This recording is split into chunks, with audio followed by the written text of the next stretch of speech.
So until we get you back, I'm going to go ahead and introduce Jeff Simon. He is a managing partner at Hush Blackwell. Well, hello, everybody. And Angela, thank you for that attempted introduction. It's probably the most honest introduction anybody ever gave about me. There's not much to say, but thank you. And thanks to those of you who are joining our session here. I was asked to give a 20-minute presentation. I don't know if it's possible. Maybe the technology doesn't allow it. Maybe that's what the breakout rooms are for, but I much prefer conversations to presentations. So if there is a way to kind of raise your hand and participate, I hope you will. If not, we'll suffer through 20 minutes of me yapping, and I hope it's worthwhile anyway. Creating allies through chaos. Don't need to explain to you chaos. I don't know. I'm not an academician. I don't have theory on how to do this. So I think the best thing I can do is sort of share with you what my journey has been on the issue of race, on the need for diversity, equity, inclusion, justice, peace. It's all the same thing. For whatever that might mean. And I guess if I were to try and distill how to create allies out of chaos, how to create allies, the one word takeaway I'd have for you is awareness, is being very intentional in your heart and soul and in your day-to-day life of trying to become aware of things and conditions of life and ways of thinking, ways of living that are different than your own, beliefs that are different than your own, becoming aware of those and trying to understand them. Doesn't mean you have to agree, but trying to understand that becoming aware of other ways of looking at things. So I guess to start not necessarily at the beginning, but where I began to become aware of the fact that race really is the fault line that this country and our society is constructed on, that it drives, that it is the root cause of poverty, and that poverty is the root cause of everything we're talking about here today: healthcare disparities, educational disparities, transportation, housing. The statistics are unequivocal about the difference in wealth and wealth creation, and ways of living, healthcare statistics between black and white, between children who are born on the street I live on and children who are born 2 or 3 miles east of the street I live on. So why is that? What's the reason for that? Well, there's 400 years of history, and we're all, becoming much more aware of that in the post-George Floyd era. But my own journey began really, I got appointed to the Board of Police Commissioners about 25 years ago here in Kansas City. And prior to that, I'd, gone through school and lived in the parts of town I lived in. And I understood there were still some race issues in the world, but I really thought that the civil rights era had moved us past the issue of race in large part, and that we were past the toughest part. When I got on the police board, it didn't take me long to realize that no, we're not, and that race is such an influence in virtually everything that happens. And of course, the reason that became aware to me in the police board is policing is where race and society grind the hardest. And I don't think anybody would disagree with that. Just pick up your newspaper, just look at George Floyd. It's the intersection between policing and the community that is where race rubs the hardest. And so I quickly realized that my 32 years of life had not prepared me to really understand race in this country, and that in order to do my job as a police commissioner, I better be a quick study. So the reason I give that background is that for those of us that look like me, it's easy sometimes for us to go through life without a real awareness of race. Now, I think in the last year or two, you'd have to be living on some other planet to not realize what the problems are of race. But I'm saying that in our day-to-day life, it was easy to, it didn't touch me. And I actually read a book years ago called A Country of Strangers that made a real good point. And it said, and this was eye-opening for me. This was part of my growing awareness. And I love the iceberg slide that we saw. And at the top of it was awareness, and below it is values and beliefs. And I think that the more you can raise awareness, I guess in that metaphor, the more you can raise that iceberg or lower the line lower into the water, if that's physically possible, the more awareness you have deeper into your values and beliefs, I think is the key to creating allies, is to seeing the world in a different way. But the book I read as part of my effort to do my job as police commissioner, this guy did a study for about a year where he just kind of went around the country and engaged in conversations in every corner of the country that he could with whoever he could, where he would try and get people to talk about race. And one of his takeaways, one of his fundamental takeaways was this: because Black people and white people have such a different lived experience in this country for the last 400 years. They have a very different awareness of the influence of race in society. And let me bring this down to an example. A Black person and a white person can look at the exact same incident, okay? Whether it's a police encounter or an office encounter or whatever you want to imagine. But let's imagine a police encounter between a white officer and a Black person. And something happens in that encounter where things go bad and there's an altercation. A Black person and white person viewing that incident may draw two completely different meanings out of it based on their experience, because their experience of life has been so different. What do I mean by that? Well, this guy's point was this: if you're a white person, you've never been touched by race, right? Neither you nor your parents, nor your grandparents, nor your great-grandparents was ever told what part of town you could live in, what job you could have, what school you could go to, what doctor you could go to, based on the color of your skin. And therefore, race is not a part of your daily existence. It's not a part of the worldview that you've developed.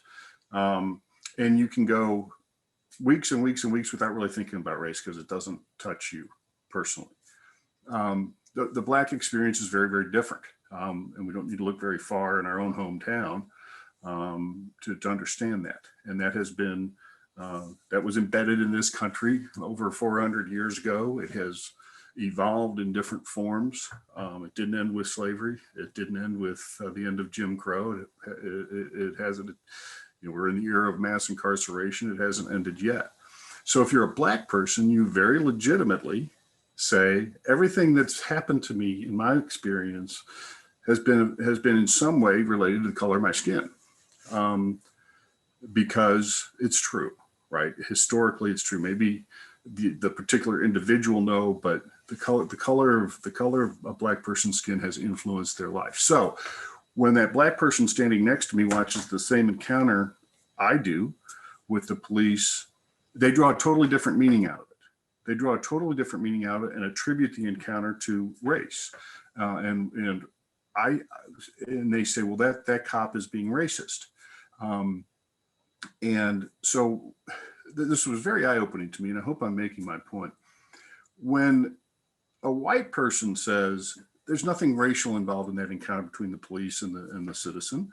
The citizen wasn't doing what the officer told him to do, and the officer had to take control of the situation. And how many times have we heard this from some sectors of society? You're playing the race card. You're seeing race in that encounter where there is no race. Well, the Black person, because of the worldview that's been developed, says, it's all driven by race. Everything that happens to Black people is influenced in some way by race. And so when you see how that cop treated that citizen, and you deny that race is a part of it, you're a racist. You are a racist because you are denying that race is at play here. Now, look, there are two people there of goodwill who are honestly expressing what they see, but because their worldview and their experiences are so different, they draw totally different meaning out of the same encounter, okay? And it is exacerbated that gulf is exacerbated by the fact that we don't talk about race, right? It's very difficult, and there's all kinds of books and stuff out there about this, but it's very difficult for white people to talk about race, right? For fear of even acknowledging race being you being considered a racist. So I guess the first thing I want to say is we need to create an allyship. We need to understand. We need to be aware of why there are different understandings and different takeaways and different meanings attributed in this society to similar encounters. And it's all because of where we come from. The second thing that our presenter talked about that has really, really, really helped me to understand what I need to do is viewing it through the lens of history. Okay, we saw the one slide that went back to the 1600s. What's been very helpful for me in my own growing my own awareness, so that I am open to and able to create allyship with people who have a different lived experience from me, really principally on race, but whether it's gender or sexual orientation or nationality or religion, it's all the same thing. It's an awareness. Is to understand how we got here, right? This didn't start when we were born. It didn't start in early June last year. It started in this country over 400 years ago. And so to understand where we are, I really do believe you have to understand where we came from and how we got here. And there's lots of ways of doing that, but it requires an intentional effort of educating yourself on the history of how we got here, because I think most of us probably are familiar with this concept of structural racism, that there are barriers deeply embedded in our society and in our business communities and our educational communities and our healthcare communities throughout our society that are built on racial foundations, but they're buried so deep they're invisible, and we don't even know they're there, but because they've been there so long, and that's what needs to be deconstructed. Is those sort of structural barriers? Well, to understand that they're there, you have to understand how they were built, and they were built throughout history. So, one thing I suggest to those who have an interest in raising their awareness and attempting to understand things from a different point of view is really just to study the history of how we got here. And there's a lot of good films out there. There's a lot of good books. I can't tell you how many books I've read on this, and it's sometimes it's very difficult. We went with the Urban League, sponsored a trip a couple of years ago to Montgomery, Alabama, where we went to what's called the Legacy Museum, which is a history of racism in this country, beginning with the slave ships through today. The lynching memorial is also down there. We read a book called At the Hands of Persons Unknown, which is the history of lynching in this country, which began with the end of Reconstruction and continued really through the 30s and 40s. And there's story after story after story of individual lynchings and the community celebrations that went along with them. The point being that to understand where we are today, you've got to understand how we got here. That takes a committed and intentional effort to inform yourself on that. If this is important to you, I think that's an important part of trying to grow. Just a story or two about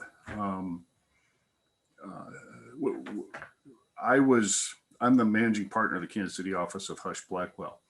About 6 years ago, long story short, I was looking out my window, and Ferguson, Missouri had happened the year before. The University of Missouri in Columbia, where I went to school, was in the midst of racial turmoil. And I could literally look out my window of my office on the plaza and see Troost Avenue.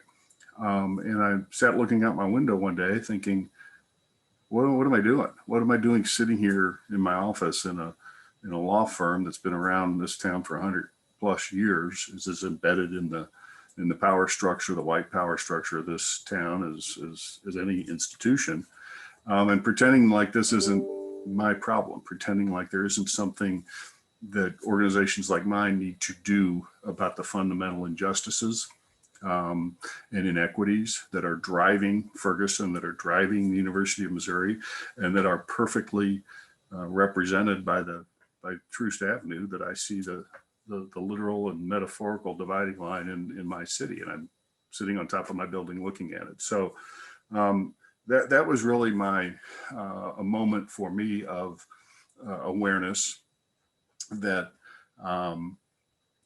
look, I can't solve the 400-year problem myself. I can't, I mean, I could, but I could go down and walk across the Edmund Pettus Bridge. I could do things, but I'm not sure how much good one more person walking across the Edmund Pettus Bridge is. I can't even solve all the racial inequities and challenges I see in my own community, but I can do what I can, right? I can touch the world where I am. I find myself in a position in the world, in society, in this town, and I feel a need. And this is something I don't think you can convince people of. I mean, I think an individual either has to accept that there is a need for change or not. I hope that the events of the last 6 or 8 months have brought more to the people the awareness of a need for change. But in the end, it's a matter of the heart. But if you have that belief, if you genuinely are interested in it and want to do something, the question is, what do I do? Right? What do I do? And my answer to that was, well, I'm going to look where I am, what I am, what role I play. And honestly, I thought, well, you're the managing partner of this law firm. There's got to be something you can do by leveraging simply that position for change.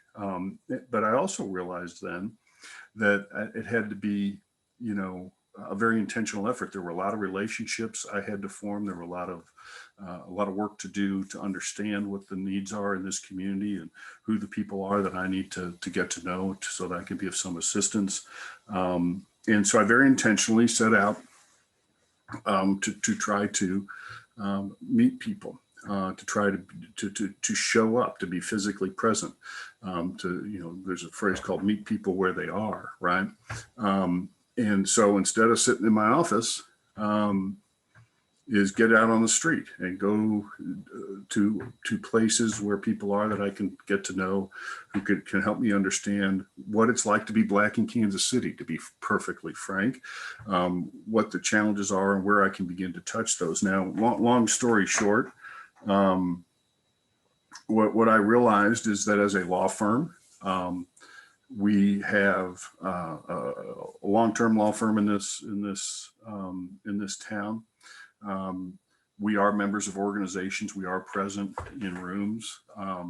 We do have access to people who can be agents of change.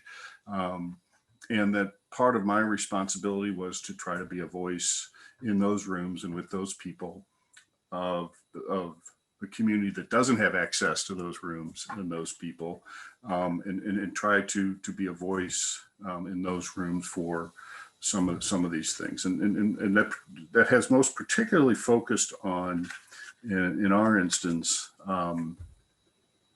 economic prosperity, because is my belief. I think most would agree that it's poverty is at the root.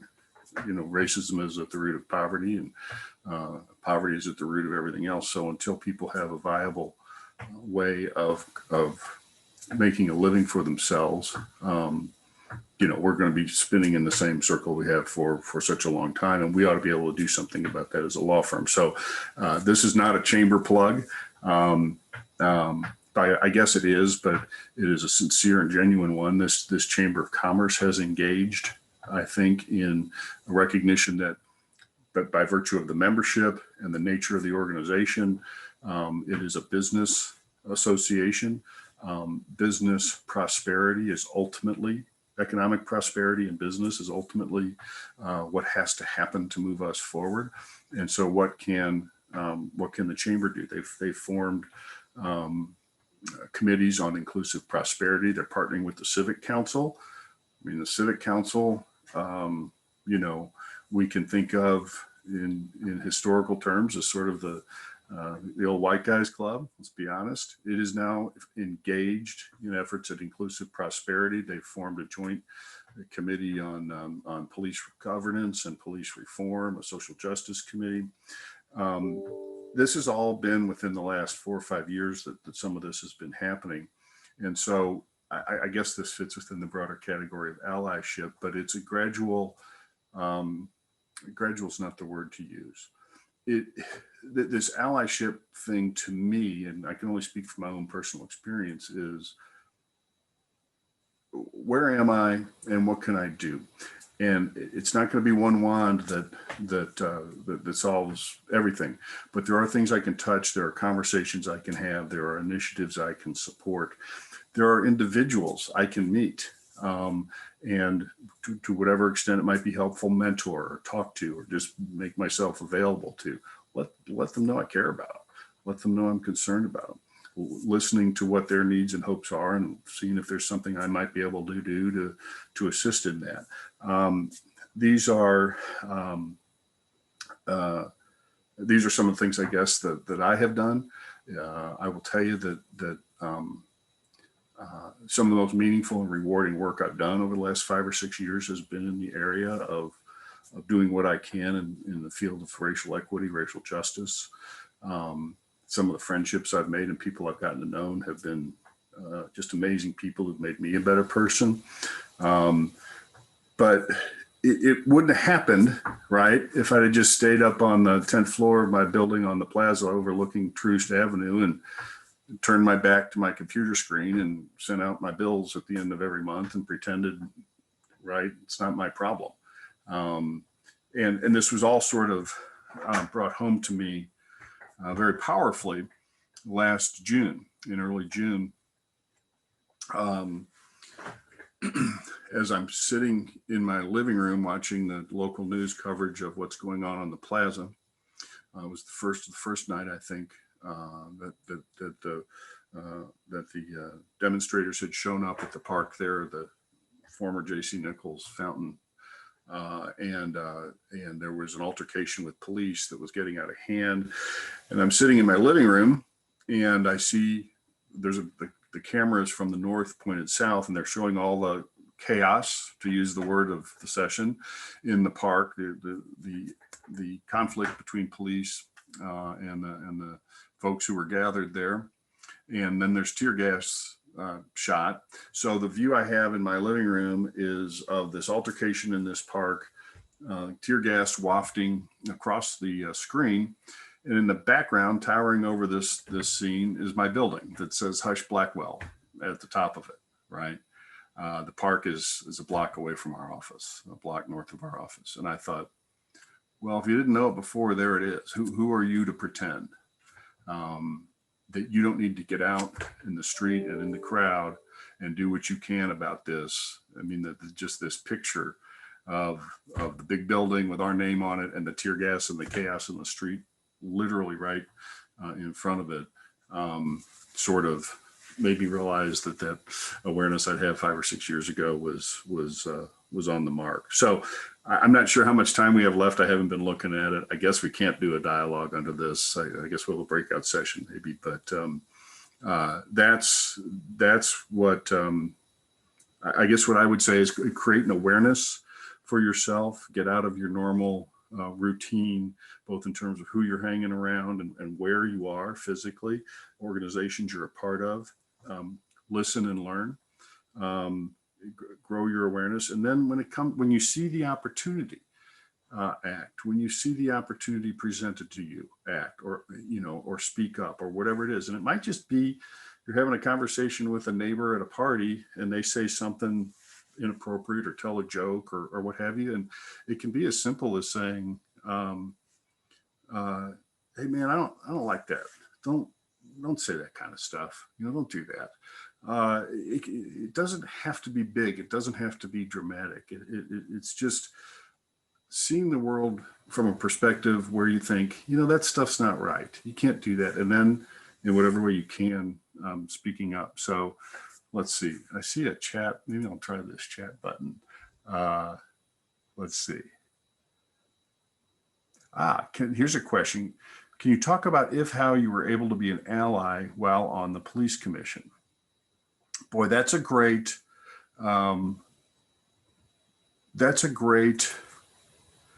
question. And I don't know that I can honestly answer it yes. Of course, the term ally, I think, is a more recent term. I'm not even sure I heard it before George Floyd, but I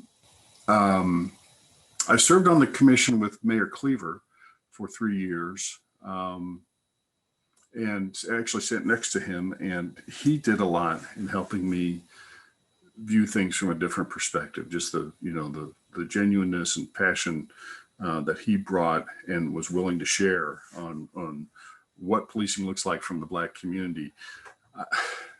I would have to think about whether I became an ally, but I grew. I certainly had an evolving view of why and how it is that the police, the viewing things from the police perspective was very different than viewing it from the community perspective. I think that allyship has grown quite a bit since then. There's a question here, some specific examples of what you're doing currently to create allyship.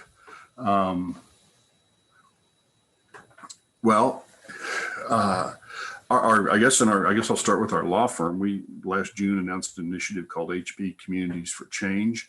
It has a number of different facets to it. The two I'm most directly involved in is we have a speaker series every month where we bring in a speaker for the entire firm remotely like this, that has a completely different point of view than most of us have ever seen before, all along the lines of racial equity or LGBTQ, just raising an awareness of what life looks like from the point of view of people who may not have the same experience as the majority of our folks do. And it's for all lawyers and staff. There's 1,500 of us across the platform.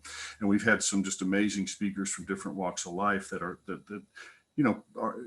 provoking is not the word, not the word I want, but are creating awareness across our firm of things that a lot of us weren't aware of before.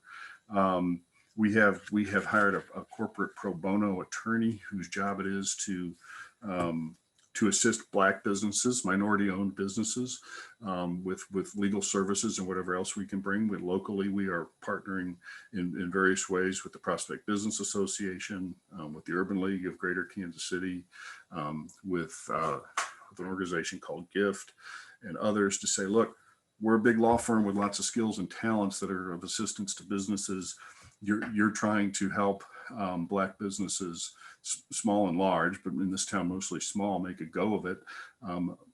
Effective legal help and counsel is helpful there. What can we do? We'll follow your lead, but what can we do to assist with the skills we have? And I guess a plug for my law firm. It's been amazing to me to see the response of our attorneys wanting to get involved with this. And there was talk about the millennials and whatnot. It's across the board in our firm, but the way some of our younger attorneys are responding to this is very uplifting to me, and whatnot. So I hope that answers the question a little bit. I do serve on some of the inclusive prosperity work that the Civic Council and Casey Rising is trying to do, and in partnership with the Brookings Institute and Aspen Institute and others, the police reform and police governance committees that the Chamber and the Civic Council are doing. But then also where I get equal or more satisfaction is just in individual relationships. If I speak at something or attend an event and strike up a conversation with someone, continuing that. Davin is a good example. As a matter of fact, Davin and I met through a board that we serve on, and we struck up a conversation, and we've gone out a couple times, and I've learned so much from him. And there's other examples of people I've gotten to know in these walks of life that are just individual encounters that we have in conversations. And I don't know how much good I do, but let them know I care about them. Let's see. Should you have been okay, Jeff, I think I'm finally getting over some of these connection issues. Okay, good. I can be quiet. Good. Yeah, no, I think that the remarks are super helpful, and I appreciate everyone's overall patience with kind of this format as we're having the discussion today. So I'm wondering if we can, one, I think it would be helpful if possibly in some of the books that you referenced in your earlier remarks, if maybe afterwards you could provide a list to me and then the DEI committee can send that out, because I think there were some great recommendations in there and ones that people don't traditionally see in these spaces, especially the one about the history of lynching in the United States. And almost no one that I've ever heard of in this format talks about that book, and I think everyone needs to read it.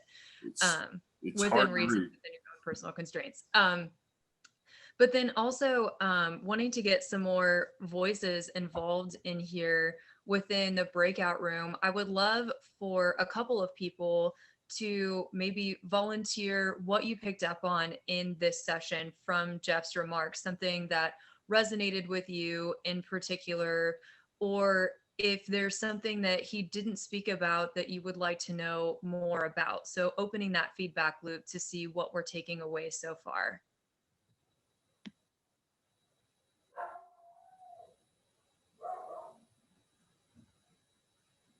Hi, Dr. Murphy. This is Greg, and Jeff, thank you so much for your insight. And I hope you guys can hear me, but everything you've said does resonate with me. Me being a person of color, that's what I look for when I try to create allies with people that are not of Latinx or African American heritage.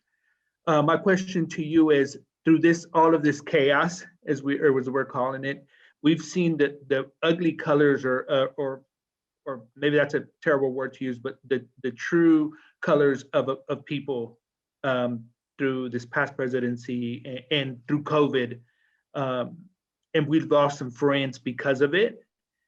In your opinion, is that right or wrong to do when you refuse to compromise with someone who just thinks it's okay to be racist, or thinks it's okay to, to do the terrible things that we've been doing to Black and brown people for all this time? Right or wrong? Thanks, Greg. Very thought-provoking question. I mean, I think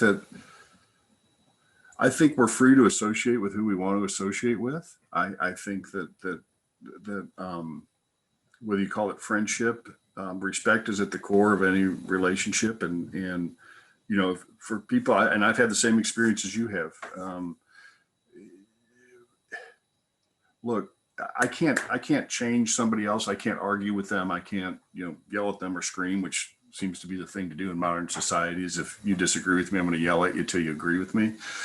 I can express my opinion to that person, and if they're still in a place where they're going to be, that's fine. But I got to move on, right? I got other things and other places to go that'll be more productive. So I guess what I'm answering your question, Greg, is yeah, if there's going to be sacrifice, there's going to be cost. I have lost friendships, honestly. I mean, professionally, I've done some things that I'm sure, some don't think that a person in my position ought to be doing, but we've all got to step outside. Step outside the comfort zone is the cliche, but we've all got to do and say and act in ways we haven't before if we really expect there to be change. And if a consequence is that I lose a friendship or a professional relationship or whatever it may be, I think that's something I have to be prepared to accept, right? It ain't easy. It ain't easy. And if I keep worrying about, oh, I hope I don't offend someone, I'm not offending you on purpose, but if you disagree with me and find that disagreement offensive, I'm sorry, but I'm moving on. So I think each of us individually, if you've got this in your heart, is going to have to accept within your own family, within your own neighborhood, within your workplace, other places you go, there may be those types of consequences. And if that's right or wrong, I think is an individual choice, but it's what's important to you. What's more important to you? Trying to hold on to this relationship here, or having to let it go so you can move on to something that you think is more important. We know we're running close to time, and I want to try to be respectful of the questions that are also appearing in the chat, and I'm going to try to highlight some of those voices, maybe try to get one or two more responses in here before we have to go back into the full room with everyone else. There was a tough question that was asked in the chat, Jeff, and I'm hoping that you'll have a great answer about your appointment to the police commission when you admittedly had not as much of a background in structural racism and systematic oppression. And with hindsight being 2020, whether or not you now feel that that appointment was appropriate and just your general feelings on that situation now that you're more aware of your positionality. Well, okay, first of all, I knew about racism and race. Okay, what I tried to say, maybe I didn't say it very effectively, was I was only at the surface. Okay, so I think that yes, I do think it was appropriate. I think that there's a heightened awareness now more so than there was 25 years ago. I think that part of the process of being appointed to that position and other positions now needs to, by the people who are in the position to do that, whether it's voters or elected officials, whoever it is, that this needs to be a conversation embedded in every sort of appointment like that. But here's the thing. I'm going to sit here today and tell you, I got a whole lot more to learn about race. I got a whole lot more to learn about the demands of equity and peace and justice in this society and what it's like to be a person of color. And I hope that I continue this journey for another 30 years and make that same statement. So I don't think there should be a test that you take, a multiple choice on, do you pass this? Do you pass that? Do you know this? Do you know that? I think it's more an examination of character and conscience. Is this a person who's going to be open to growth? Is this a person who's going to try to understand and make the effort and be intentional about growing in this position and growing in the acceptance of the responsibilities that it takes to do this job in the manner it needs to be done? So I loved that question. It's a great question. But if we're trying to say there's a bar there somewhere that you have to pass to be in a position either elected or appointed, whether with the police or other government organizations, no, that I don't know that that's even possible. It's more a matter of character. And I know I'm probably going on too long, but look, in the end, a lot of what happens is up to the individual character of the person in the position, right? I mean, we could set up systems and all that, but in the end, I think it's an examination of what kind of person is this is much more important than where are they now and what do they know. Hello, Jeff. Yes. This is Willie Pegues. Hi. I have a question. What is your thoughts or opinion of why it's taken so long for this country to start acknowledging the existence of systemic racism? I understand that with the George Floyd, I understand there was a horrific, unfortunate murder that took place. But this has been going on for numerous of years, with the Black community. So it's kind of like, why now? Right. I wish I had an answer for you. And your frustration is legitimate. It's understandable. It's appropriate. As to why now, I mean, look, when racism doesn't affect me personally, and what I know about it is a quick thing on the TV screen, I'm able to sort of move past it or say that's not my problem, right? Because it's not anything in my face.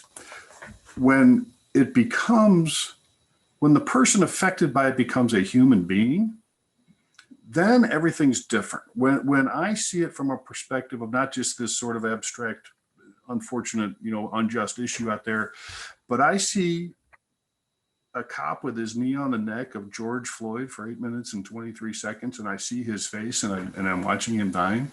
When I go to the lynching memorial in Montgomery, Alabama, and see the human being who was burned and lynched and his fingers were cut off and sold as souvenirs to the community picnic that was being held that day, when there is a human being involved on the other side rather than just an abstraction, that's, I think, when things change.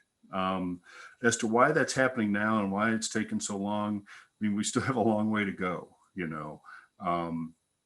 but I do think it's a generational thing too. I think that young people and millennials, I think with each generation we get a more openness and a willingness to confront and understand these things. You know, we can have this argument all day long, and I have this discussion with friends all the time. Are we getting better or are we getting worse? Maybe it's because I'm a foolish optimist. I believe we're getting better. We don't have lynching parties in the town square anymore. Black people are allowed to eat in any restaurant or hotel they want. These are signs of progress, right? I think we're better than we used to be. I think we have a long way to go, right? Don't get me wrong. I think we have a long way to go, but this is another thing. I think a lot of what we're seeing in society is, my personal opinion, is a lot of people see a way of life that's been around a long time that is coming to an end, and they're scared about it. They don't know where their place in the world is when this order that at least has them where they are goes away. Where am I? I don't know. There's a whole nother discussion. If you read the book Caste, which I'm sure many of you have heard of, this is one of the themes of that book.